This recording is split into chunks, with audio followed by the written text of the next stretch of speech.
현재 전 세계는 6월부터 들이닥친 폭염 때문에 난리가 났는데요. 인도에서는 2주 전부터 섭씨 45도가 육박하는 폭염이 이어졌고, 미국에서는 몇몇 지역에서 최고 기온이 무려 49도까지 치솟았다고 합니다. 현재 기상학자들은 22년 유럽을 강타했던 최악의 폭염이 재현될 수 있다며 경고하는 상황입니다. 유럽 대부분의 국가 상황은 마찬가지겠으나 지중해성 기후로 안 그래도 여름이 더운 남유럽의 경우 국민의 걱정이 이만저만 아닙니다. 하지만 이 가운데서도 이번 여름은 걱정하지 않는다고 의외의 말을 하는 곳이 있는데요. 그곳은 바로 스페인의 한 작은 마을. 1년 전 그들의 상황은 지금과 달리 다른 유럽의 지역과 다르지 않았습니다. 마을에 있는 사람들이 최악의 폭염 때문에 열사병에 시달려 병원에 실려가거나 심지어 죽는 사람까지 나왔죠. 하지만 마을에 나타난 누군가가 이들을 구세주처럼 구원해 주었다고 합니다. 어떤 일이 있었는지 함께 알아보겠습니다.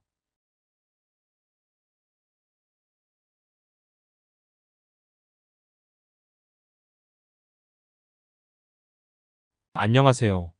저는 현재 스페인 아라곤주 테루엘 지방에 있는 올리에테에 사는 파블로라고 합니다. 저는 한국으로 치면 올리에테에서 마을 이장 정도의 역할을 하는 사람이라고 볼 수 있겠군요. 올리에테는 인구가 몇백 명으로 줄어들어 한때 마을에 있는 유일한 학교가 폐교될 뻔한 적이 있었습니다. 그러나 스페인 정부에서 저희같이 유령 마을이 될 위기에 처한 곳들을 위해 디지털 노마드 제도를 추진하기 시작했는데요.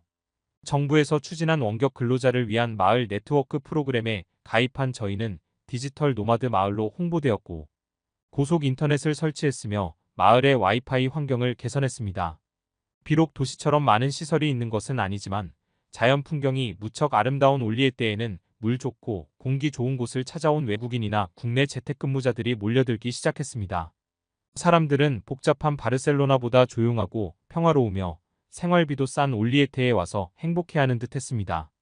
그 외에도 올리브 나무 후원하기 프로젝트 등 마을을 살리기 위한 다양한 프로젝트를 진행하면서 학교도 폐교 위기를 벗어나고 예전보다 훨씬 살만해졌습니다. 저희 같은 마을이나 소도시를 살리기 위해 EU 국가 출신이 아닌 외국인들도 어렵지 않은 조건으로 1년 동안 거주가 가능하도록 법안도 추진 중이라 저희는 우리 마을의 장래가 밝을 거라 믿었습니다. 그러나 2022년 최악의 폭염이 찾아오면서 잠깐의 행복도 산산이 부서지고 말았습니다. 원래 스페인은 따뜻한 나라지만 6월에도 40도가 넘을 만큼 더운 날씨는 이례적이었습니다. 아무리 스페인이 따뜻한 나라라고 할지라도 이 정도로 더운 날씨를 경험한 건 처음인 사람들도 많았습니다. 엄청난 폭염을 견디지 못한 사람들은 열사병에 걸려 쓰러지기 시작했습니다. 그래서 하루가 멀다 하고 병원에 실려가는 사람이 속출하곤 했죠. 저희 마을이 43도까지 올라갔던 날, 마을에서 가장 나이가 많은 카를리나 할머니가 더위를 견디지 못하고 돌아가셨습니다.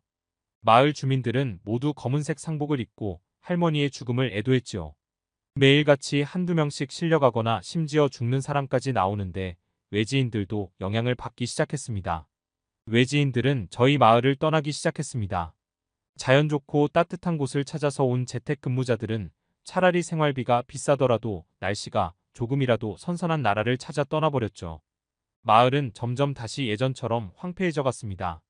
아니, 오히려 예전보다 더 황폐해졌다고 봐야겠네요. 아픈 사람들이 많으니 마을이 제 기능을 하지 못하고 있었거든요. 뭔가 대책회의를 해야겠다는 생각이 들어 사람들을 불러 모았습니다. 여러 사람의 의견을 듣기 위해 마을 사람들뿐만 아니라 장기 숙박 중인 외국인들도 회의에 참석해달라고 부탁했습니다. 회의에서는 에어컨을 새롭게 설치하는 게 어떻겠냐는 의견이 나왔습니다. 정부에서 저희 마을에 나오는 지원금이 있어서 각 가구당 보조금을 줘 본인 부담금 비율을 줄이고 에어컨 설치를 유도하는 게 어떻겠냐고 하더군요.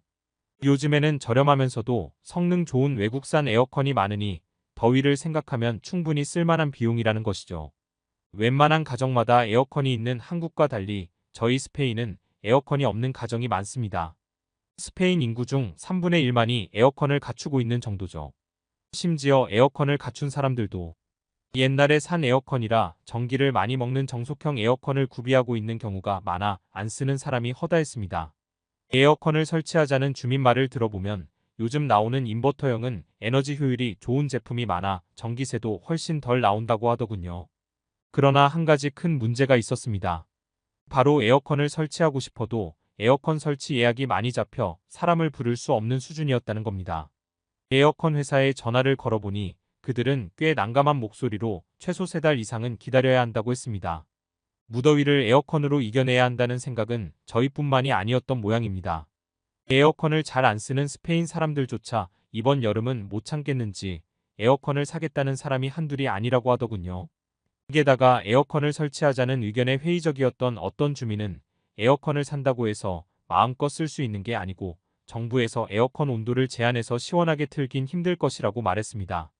저희가 애써 찾은 해결책은 수포가 될 위기에 처했습니다. 하지만 이때 태연한 목소리로 누군가 이렇게 말했습니다. 꼭 에어컨을 기사가 설치해줘야 하나? 우리가 설치하면 되지요. 그리고 온도를 많이 낮추지 않아도 시원하게 쓰는 방법이 있어요. 사람들은 황당한 소리를 들었다는 듯 그를 쳐다보았습니다. 에어컨 설치가 그렇게 쉬운 거라면 뭐하러 기사를 쓰겠어요? 우리는 얼토당토하는 소리를 한 남자를 쳐다보았습니다. 그 남자는 우리 마을에 3달째 거주하고 있는 한국인 미스터 전이었습니다. 직업이 스페인어 번역가라서 그런지 사람들과 대화하는데 전혀 문제가 없을 정도로 스페인어가 수준급이었죠. 동양인이 스페인어를 잘하는 것에 호감을 느낀 마을 사람들은 그에게 먼저 다가갔고, 그래서 외지인임에도 불구하고 마을에 아주 잘 적응하여 지내고 있는 사람이었죠. 그가 우리 마을에 오게 된 것은 자연경관이 아름다운 곳에서 몇 달 살아보고 싶어서였습니다. 미스터 전의 말에 따르면 한국에서는 외지에서 한 달 살아보기, 2달 살아보기 같은 것이 유행하고 있어서 다른 도시나 나라에서 살고 오는 것이 인기라고 합니다. 그는 밝고 유쾌한 성격이었지만 다른 사람들이 이야기하고 있으면 어느새 불쑥 끼어들거나 참견을 잘한 참견쟁이 한국인이라는 별명으로 불렸습니다. 지금처럼 실없는 소리도 많이 했고요. 나쁜 뜻으로 부르는 것은 아니고 친근함의 표현이었습니다. 저는 어떻게 우리가 저렇게 복잡한 걸 설치하냐면서 농담하지 말라고 이야기했습니다. 그러나 그는 진지한 표정으로 충분히 우리도 스스로 설치할 수 있는 에어컨이 있다고 말했습니다. 그는 이동식 에어컨을 제안했습니다. 실외기 없이 본체만으로 설치할 수 있어 일반인들도 설명서만 봐도 설치할 수 있다고요.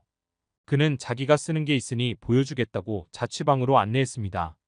그의 방을 들어간 순간 확실히 바깥에 비해 시원함이 확 느껴지더군요. 깜짝 놀라 에어컨을 틀어놓고 집에 나간 거냐고 했더니 원래 에어컨은 장시간 나가지 않은 이상 껐다 켰다 하는 것보다는 계속 틀어놓는 게 더 에너지 효율에 낫다고 말하더군요. 에어컨을 별로 써본 적 없는 저에게는 오히려 틀어놓는 게 에너지 효율에 좋다는 점이 참 신기했습니다. 그의 이동식 에어컨 기계는 호스에 연결되어 있었고 호스는 창문에 설치되어 있었습니다. 이 호스를 통해 에어컨에서 나오는 열기를 바깥으로 배출해주기 때문에 미닫이 창문이 있는 집이면 누구나 이동식 에어컨을 쓸 수 있다고 했습니다. 그런데 이동식 에어컨을 구경하던 어떤 이가 자기도 외국에서 이걸 쓰는 사람을 한번 본 적 있는데 물통을 자주 비워줘야 하지 않냐면서 불편하다고 했습니다.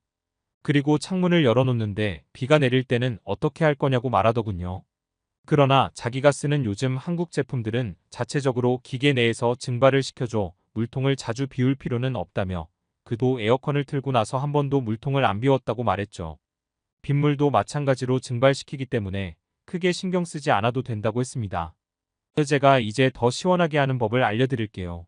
미스터 전은 선풍기를 가져와 머리를 에어컨 쪽으로 향하게 두더니 버튼을 누르고 틀었습니다. 그렇게 몇 분 정도 두니 신기하게도 방이 더 시원해지는 걸 느꼈습니다. 그는 선풍기는 전력 소모량이 적어 에어컨이랑 같이 써도 크게 차이 나지 않는다고 했습니다. 자기는 그냥 선풍기를 쓰지만 바람을 멀리 보내주는 서큘레이터도 효율이 높다고 말했습니다. 그 뒤 우리 마을은 미스터 전의 조언에 따라 이동식 에어컨을 주문시켰습니다. 그의 말대로 이동식 에어컨은 시간은 좀 걸렸지만 저 같은 생초짜도 설치할 수 있을 정도로 어렵지 않았습니다. 물론 그가 알려준 단점처럼 이동식 에어컨은 소리는 좀 났지만 크게 거슬릴 정도는 아니었습니다. 어차피 이번 여름을 나기 위한 임시 방편이고 나중에 에어컨 대란이 사그라들면 스탠드형으로 따로 구매할 생각이니까요. 한국 제품을 공동 구매하길 잘했다고 생각한 게 제 옆집에 사는 마티아스는 더 싼 이동식 에어컨이 있다는 다른 업자의 말에 혹해 중국에서 나온 이동식 에어컨을 샀는데 소음이 한국 것보다 훨씬 커 잠을 못 이룰 정도라더군요. 결국 마티아스는 소음을 참지 못하고 한국식 에어컨을 또 구매해야 했습니다. 미스터 전의 조언 때문에 우리 마을은 여름을 무사히 견뎌냈습니다. 매일 같이 열사병으로 실려갔던 사람들도 점점 모습을 보이지 않게 되며 마을이 정상화되었습니다. 저희는 우리 마을을 구해준 미스터 전이 계속 머무르길 바랐지만 비자 때문에 돌아가야 한다며 내년 여름이나 가을쯤 보자고 말하더군요. 마을 사람들은 미스터 전에게 꼭 다시 돌아오라 신신당부하며 후하게 그를 대접했습니다. 세월이 흘러 2023년 또다시 여름이 왔는데요. 저희 마을은 작년보다 세계 각국에서 온 재택근무자들과 프리랜서들이 몇 배는 더 많아졌습니다. 저희가 기다리던 법안이 정식 통과되면서 이제 비유럽권 국가도 일정 수익만 충족시키면 1년 동안 머무를 수 있는 디지털 노마드 비자가 생겼기 때문이죠. 한국에 돌아간 뒤 저와 계속 연락을 지속하던 미스터 전은 아마 7월 말쯤 올리에떼로 돌아올 것 같다고 이야기했습니다. 그가 돌아올 때쯤이면 올리에떼는 분명 지금보다 더 더울 겁니다. 하지만 저희는 이 무더위에도 작년과는 달리 두렵지 않습니다. 이전과 달리 집마다 에어컨이 있는 마을이니까요. 마을에 온 폭염이란 재앙을 현명하게 해결한 한국인의 이야기 어떻게 들으셨나요? 저의 클립 뉴스는 재밌고 감동적인 사연을 기다리고 있으니 언제든 제보 부탁드립니다.